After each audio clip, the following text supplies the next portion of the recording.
मेरा अगला सवाल है, अगर शेख अब्दुल कादिर जिलानी रहमतुल्लाह अलैह को इल्मे गैब था तो उन्होंने नबी सल्लल्लाहु अलैहि वसल्लम की विलादत की तारीख क्यों गलत लिखी, और इसका हवाला क्या है कि उन्होंने गलत लिखा है? ये शेख अब्दुल कादिर जिलानी ने अगर गलत लिखी है तो जो 11वीं खा रहे हैं पका पका के, ये उनसे पूछना चाहिए ना। उनका तो दावा है कि शेख अब्दुल कादिर जिलानी रहिमहुल्लाह ताला अल मुतवफ़ा 561 हिजरी, जो 6ठी सदी हिजरी में एक बहुत बड़े आलिम दीन थे, वो मतलब गैब जानते थे। अगर वो गैब का इल्म जानते थे तो इतनी बड़ी गलती उनसे हो। ये जनाब उनकी जो मशहूर किताब है ना गुनियत तालिबीन, उसमें आप आशूरा वाला चैप्टर निकाले ना, उसमें लिखा है कि नबी इस्लाम 10 मुहर्रम वाले दिन पैदा हुए। जो हमारे मुसलमानों के बच्चे बच्चे को पता है कि नबी इस्लाम 12 रबीउल अव्वल को पैदा हुए, चले 12 की तारीख पे अगर कोई इख्तिलाफ भी करे वो अब खत्म हो गया। मैंने तो दलाइलुन नबुवा इमाम बैहकी की किताब में 4 नंबर असर है कि मोहम्मद इब्न इसहाक इमामुल मगाजी फरमाते हैं कि नबी इस्लाम सोमवार वाले दिन आमुल फील वाले साल, जिस साल अबरा का लश्कर तबाह किया गया था, 12 रबीउल अव्वल को पैदा हुए सुबह सहरी के वक्त। तो रबीउल अव्वल पे तो वैसे ही इजमा है सुन्नी शिया का। इवन उसूलुल काफी में भी मौजूद है कि नबी इस्लाम 12 रबीउल अव्वल को पैदा हुए, जो शिया की मुतबर किताब है। सुन्नी शिया दोनों की किताबें मानती हैं कि 12 रबीउल अव्वल है। 12 पे अगर इख्तिलाफ भी है, कोई 8 कहता है, कोई 9 कहता है रबीउल अव्वल ही है। तो शेख अब्दुल कादिर जिलानी को ये बुनियादी बात नहीं पता थी, गुनियत तालिबीन में लिखा हुआ है। बिस्मिल्लाहिर्रहमानिर्रहीम, अस्सलाम वालेकुम। दोस्तों, आपने सुना और देखा कि इतनी बड़ी गलती शेख अब्दुल कादिर जिलानी रहमतुल्लाह अलैह से हुई कि आप सल्लल्लाहु ताला अलैहि वसल्लम की पैदाइश का दिन 10 मुहर्रम को बताया, लिखा। अपनी किताब गुनियत तालिबीन में लिखा है कि आप सल्लल्लाहु ताला अलैहि वसल्लम 10 मुहर्रम को पैदा हुए हैं। ये जवाब तो 11वीं खाने वाले देंगे, बिल्कुल 11वीं खाने वाले आपको देंगे और आपका मुंह भी बंद करेंगे। कितना बड़ा झूठा और मक्कार है, इसलिए मैं इसे कहता हूँ इस सदी का सबसे बड़ा मक्कार और झूठा शख्स। आप देखें लिखा क्या है, आप गौर करें किस तरह फिराड कर रहा है। गुनियत तालिबीन लिखा है, बाज़ उलमा के नज़दीक, बाज़ उलमा ने कहा है, और ये आप देखें बाज़ के नज़दीक, जो इसने दिखाया उसमें भी है बाज़ के नज़दीक। शेख अब्दुल कादिर जिलानी रहमतुल्लाह अलैह ने ये नहीं कहा कि मैं कह रहा हूँ कि आप सल्लल्लाहु ताला अलैहि वसल्लम 10 मुहर्रम को पैदा हुए हैं, फरमाते बाज़ के नज़दीक। और मेरे पास तर्जमा है, वो है कि बाज़ उलमा के नज़दीक ये आशुरा की वजह है, वजह तस्मिया है। और आखिर में लिखते हैं कि इस दिन आप सल्लल्लाहु ताला अलैहि वसल्लम की पैदाइश हुई बाज़ के नज़दीक। यानी बाज़ उलमा के नज़दीक क्या है इसकी वजह तस्मिया, उसके आगे फिर नंबरिंग देते हैं बाज़ के नज़दीक। ये नहीं लिखा कि मैं कह रहा हूँ कि आप सल्लल्लाहु ताला अलैहि वसल्लम जो है वो मुहर्रम को पैदा हुए हैं। बाज़ के नज़दीक है, फतावा रज़विया में मौजूद है कि बाज़ उलमा ने मुहर्रम का लिखा है, बाज़ ने रजब का लिखा है, बाज़ ने सफ़र का लिखा है, लेकिन सही और मशहूर क्या है वो रबीउल अव्वल है। तो शेख अब्दुल कादिर जिलानी रहमतुल्लाह अलैह ने आशुरा के फ़ज़ाइल और 10 मुहर्रम के फ़ज़ाइल में लिखा है कि बाज़ ने ये कहा है। अब ये फतावा रज़विया मेरे पास मौजूद है, जिल्द नंबर 26 है और सफ़ा नंबर 408। रज़ा फाउंडेशन जामिया निज़ामिया रज़विया लाहौर से ये शाया है। रजब, सफ़र, रबीउल अव्वल, मुहर्रम, रमज़ान सब कुछ कहा गया है। आला हज़रत इमाम अहमद रज़ा ख़ान बरेलवी रहमतुल्लाह अलैह कहते हैं फतावा रज़विया जिल्द नंबर 26 सफ़ा नंबर 408 में कि सब कुछ कहा गया है। यानी बाज़ ने, किसी ने रजब भी कहा है, किसी ने सफ़र भी कहा है, किसी ने रबीउल अव्वल भी कहा है, किसी ने मुहर्रम भी कहा है और किसी ने रमज़ान भी कहा है। सब कुछ कहा गया है और सही और मशहूर व कौल जमहूर रबीउल अव्वल है। तो बाज़ के नज़दीक तो है। शेख अब्दुल कादिर जिलानी रहमतुल्लाह अलैह जो लिखा है कि बाज़ ने कहा है, तो ये तो आला हज़रत ने भी लिखा है कि बाज़ ये कहते हैं, लेकिन सही और मशहूर कौल क्या है वो रबीउल अव्वल है।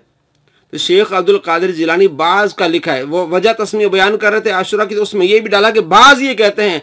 उन्होंने ये नहीं कहा कि मैं कह रहा हूँ, मैं लिख रहा हूँ कि आप सल्लल्लाहु ताला अलैहि वसल्लम जो है वो 10 मुहर्रम के पैदा हुए, मुहर्रम के जो महीने में पैदा हुए। लिखा है बाज़ के नज़दीक, बाज़ उलमा के नज़दीक। और ये तो आला हज़रत भी लिखते हैं, बाज़ ही कहते हैं। किसी ने रजब भी कहा है, किसी ने सफ़र भी कहा है, किसी ने मुहर्रम भी कहा है, किसी ने रमज़ान भी कहा है, लेकिन सही कौल मशहूर क्या है वो रबीउल अव्वल है। बात खुल गई। किस तरह ये धोखा देते हैं अवाम को। इसी तरह का और भी धोखा देते हैं कि आला हज़रत रहमतुल्लाह अलैह ने आप सल्लल्लाहु ताला अलैहि वसल्लम की पैदाइश का दिन 8 बताया है, 8 रबीउल अव्वल बताया है। तो आप सुन्नी लोग जो 12 रबीउल अव्वल क्यों मनाते हैं, इस धोखे को भी मैं आपके सामने पेश करता हूँ। ये फतावा रज़विया जिल्द नंबर 26 है, सफ़ा नंबर 411। पूरी इबारत क्या है? फ़ायदा, साइल ने यहाँ तारीख से सवाल न किया, इसमें अकवाल बहुत मुख्तलिफ हैं। फतावा रज़विया जिल्द नंबर 26 सफ़ा नंबर 411 फरमाते हैं बहुत सारे अकवाल हैं, 2, 8, 10, 12, 17, 18, 22 7 कौल हैं आप सल्लल्लाहु ताला अलैहि वसल्लम की पैदाइश के दिन के मुतालिक, मगर अशहर व अक्सर माखूज व मोतबर 12वीं है। आप रदी अल्लाह तआला अन्हु ने सारे अकवाल जिक्र किए, 2, 8, 10, 12, 17, 18, 22, जिसमें 12 का भी जिक्र किया, 17 का भी, 8 का, 22 का भी। फरमाया 7 कौल हैं, मगर मशहूर और अक्सर और माखूज और मोतबर 12वीं तारीख है। यहाँ जो है वो धोखा देते हुए लोग कहते हैं कि आला हजरत ने लिखा है कि आप सल्लल्लाहु ताला अलैहि वसल्लम की तारीख़ विलादत 8 तारीख के आप 12 मनाते हैं। ये भी धोखा आपके सामने किस तरह लोग धोखा देते हैं। इसी तरह इस मिर्ज़ा ने भी धोखा दिया कि शेख अब्दुल कादिर जीलानी रहमतुल्लाह अलैह ने लिखा कि आप सल्लल्लाहु ताला अलैहि वसल्लम की पैदाइश जो वो 10 मुहर्रम को हुई है।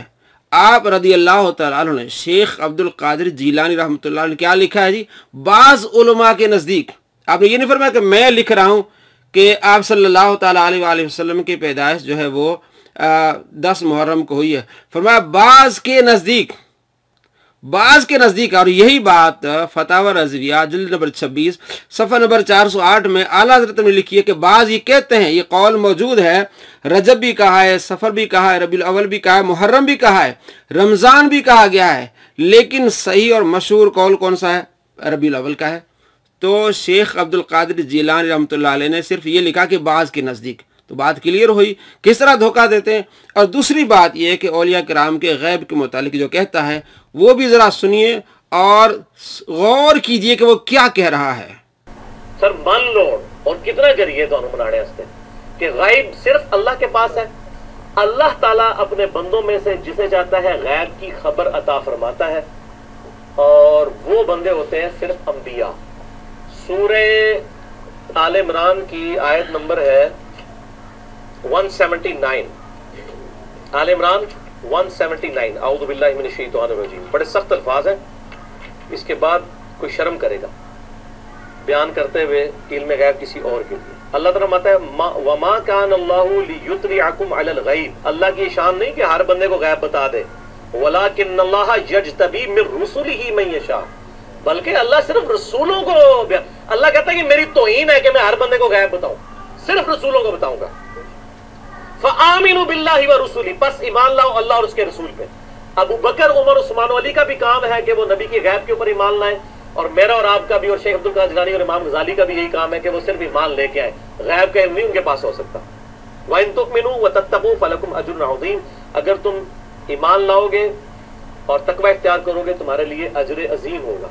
अल्लाह ताला तो फरमाता है कि मेरी बेइज्जती करना है कि कोई शख्स कहे कि मैं हर शख्स को गैब की खबर देता हूँ। जी दोस्तों, आपने देखा और सुना क्या कहा इसने कि अब मान लो कि अल्लाह तबारक व तआला आम लोगों को गैब की बातें नहीं बताता, सिर्फ अंबिया अलैहिस्सलाम को बताता। ये अल्लाह की तौहीन है कि अल्लाह तबारक व तआला नबियों के अलावा किसी और को गैब की बात बताए।